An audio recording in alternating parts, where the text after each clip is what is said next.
Oi pessoal, bem-vindo ao meu canal! Hoje eu vou contar 10 coisas que você não sabia sobre os espanhóis e as espanholas. Se você pretende vir para a Espanha, fica ligado nesse vídeo. Eu vou começar por uma coisa super atual, porque agora mesmo nós estamos na primavera na Espanha. Em teoria, a primavera começou há pouco mais de 2 ou 3 semanas, mas na verdade a gente começa a sentir a primavera agora, porque é nessa época do ano que os espanhóis comem caracóis. Isso mesmo que você escutou. Os espanhóis comem e amam caracóis. A melhor época do ano para comer é essa, na primavera, final de abril, começo de maio.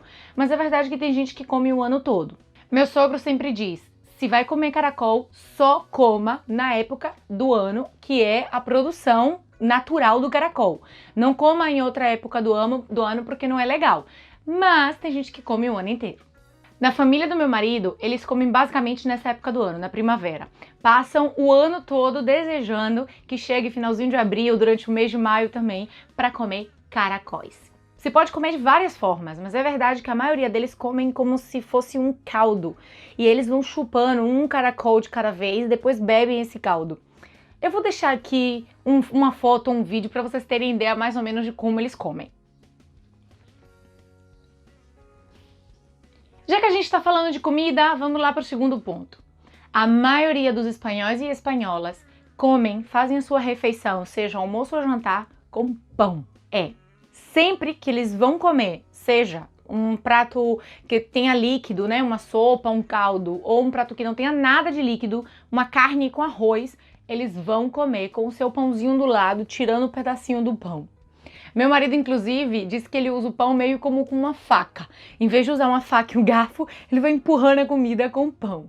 E já que a gente tá falando de comida mesmo, né, vamos pro terceiro. Jantam muito tarde. Comparado ao horário que a gente está acostumado a jantar no Brasil, a Espanha é algo para mim surreal. 10 da noite. E se for verão, então, por exemplo, muitas famílias no verão, como faz sol no sul da Espanha mesmo, até 10 horas, 10 e meia, eles vão jantar 11, 11 e meia da noite. E é jantar, gente. Eu, por exemplo, na minha família, a gente não estava acostumado a jantar comida de verdade. Eu sei que muitas famílias sim fazem, mas na minha era alguma coisa bem leve, era um cuscuz, um aipim, um pãozinho com manteiga, com queijo, presunto, sabe? Coisas mais leves para jantar. Eu sei, tem famílias no Brasil que jantam mesmo, botar lá um macarrão, um feijão, enfim. Aqui a maioria das famílias espanholas jantam comida como se fosse o almoço mesmo, e é sempre muito tarde, a partir de 9h30 no mínimo. E isso me choca muito, demorou anos para eu me acostumar, mas acabei me acostumando. Pessoal, tudo que eu tô falando aqui é uma vivência da maioria das famílias. Não quer dizer que todos os espanhóis e as espanholas façam dessa forma. É o que eu venho percebendo ao longo dos meus 7 anos na Espanha, com as pessoas que eu interatuo, com o pessoal do meu trabalho, com a família dos meus amigos, enfim. E já que a gente tá falando de comida e tal, para comer a gente precisa da mesa. E falando da mesa, eu vou falar sobre uma coisa super curiosa que eles usam muito aqui na Espanha. É verdade que não é em todos os territórios da Espanha, mas na grande maioria, eles usam uma coisa chamada nágua estufa ou mesa camilla. O nome pode variar, que é, eles pegam um tecido bem grossinho assim, e eles jogam por cima da mesa, como se fosse uma toalha de mesa, mas que vai até o chão. Cobre a mesa inteira. Vocês vão ver a foto que eu tô deixando aí agora. E aí, esse pano que vai até o chão, que você pode chamar de mesa camilla ou de nágua estufa, enfim, os nomes podem variar, ele serve para manter o calor do aquecedor que você vai colocar debaixo da mesa. Então, durante o inverno, as pessoas sentam ao redor da mesa, seja no sofá ou na cadeira mesmo, e aí botam esse pano por cima e vão ficar super quentinhos, porque debaixo da mesa vai estar o aquecedor ligado. O aquecedor ele pode ser do redondo, que eles botam na mesa mesmo, a mesa já vem preparada para isso, ou pode ser uma mesa normal, em que você pega um aquecedor desses mais retangulares, coloca debaixo da mesa e funciona. É incrível como muitos espanhóis não sabem passar o inverno sem isso. Christian, quando começa a fazer um pouquinho de frio, diz: lá na água, pula na água. Vem desesperado, porque ele ama, depois de comer, sentar no sofá, se tapar ali, ficar todo quentinho. E ele passa uns 10, 15 minutinhos depois de comer ali, descansando, quentinho. Falando de inverno, vamos falar sobre os climas, as micro-regiões da Espanha.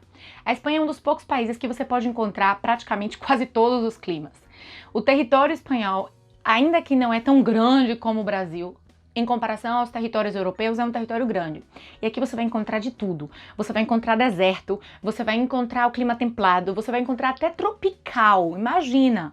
Assim como você vai encontrar tanto o Oceano Atlântico como o Mediterrâneo, como o Mar Báltico. É incrível a variedade, tanto de clima como de micro-regiões climáticas que a Espanha tem dentro do território dela. Por exemplo, nas Ilhas Canárias, a gente vai ter o ano todo a mesma temperatura que faz em Salvador.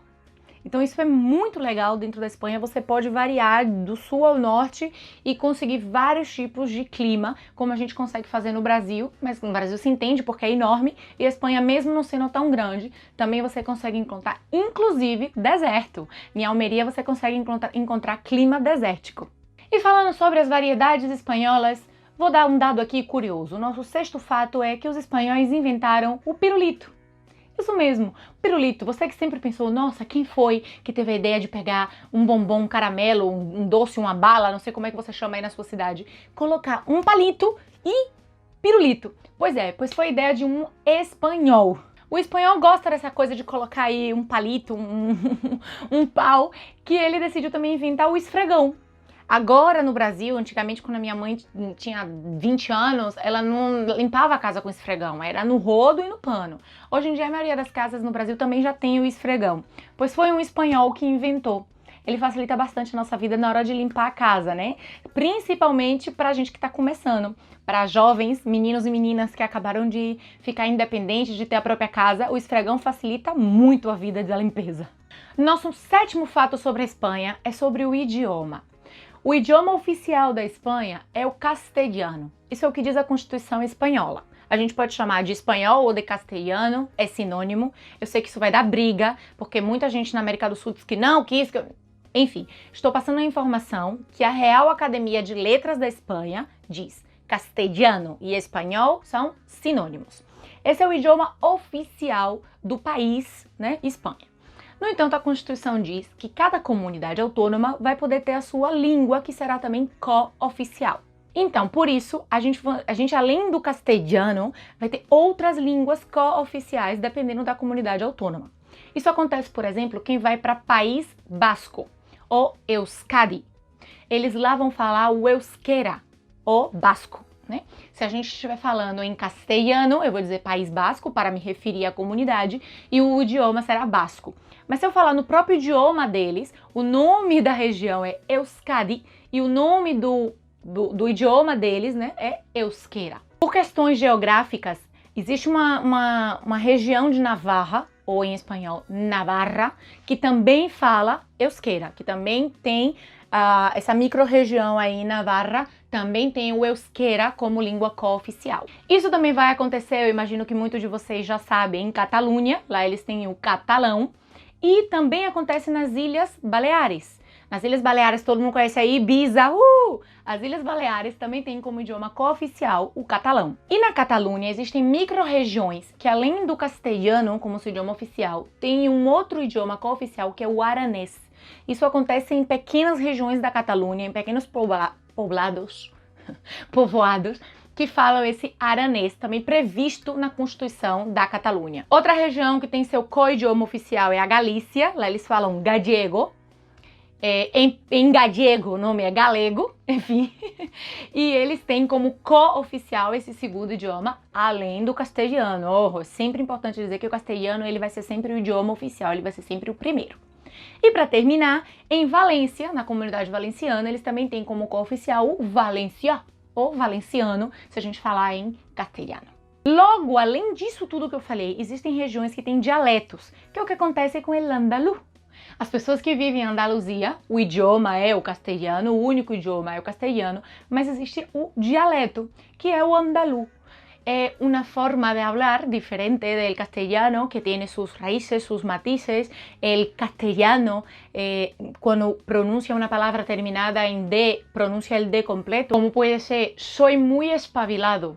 Pues si yo digo en andaluz, yo diría, soy muy espabilado. La D se lo come.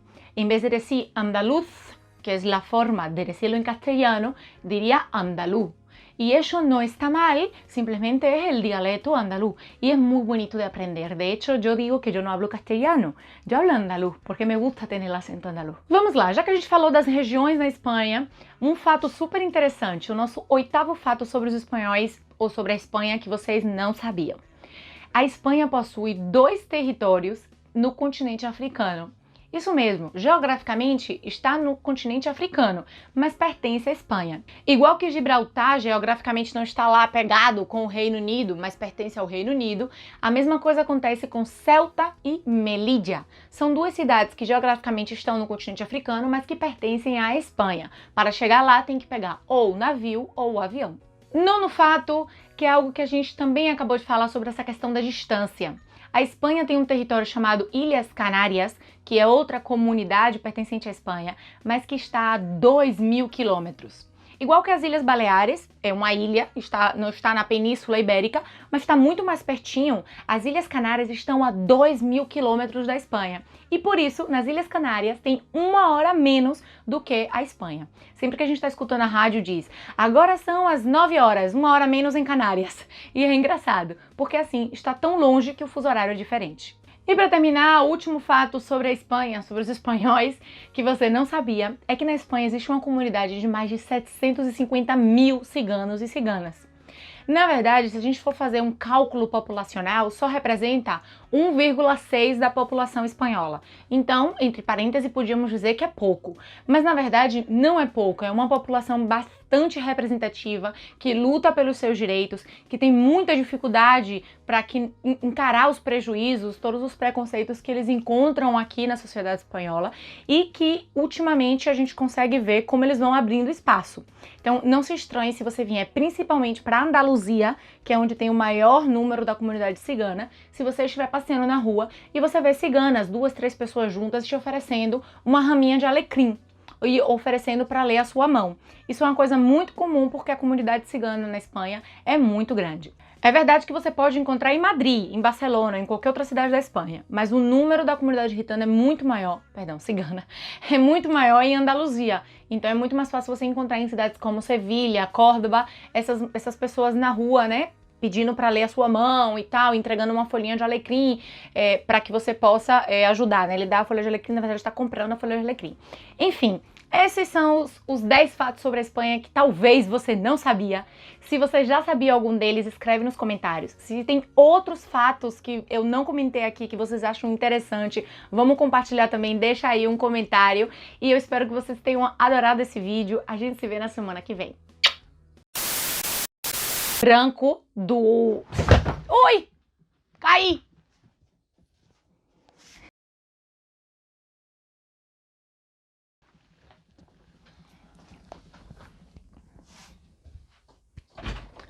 É que eu tô sentada em cima da mala, a mala caiu e eu caí junto com ela. Mas já passou. Tô bem.